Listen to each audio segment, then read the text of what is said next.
بسم الله الرحمن الرحيم. السلام عليكم ورحمة الله تعالى وبركاته.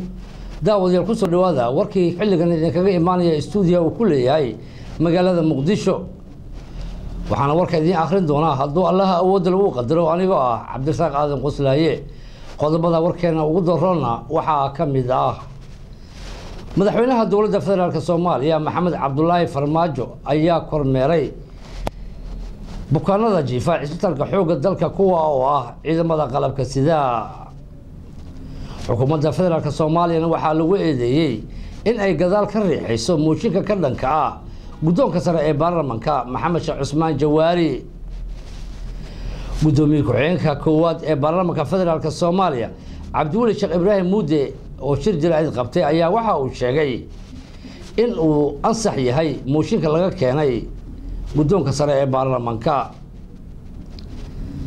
akhbaaraadka caalamkana waxaa ugu waaweyn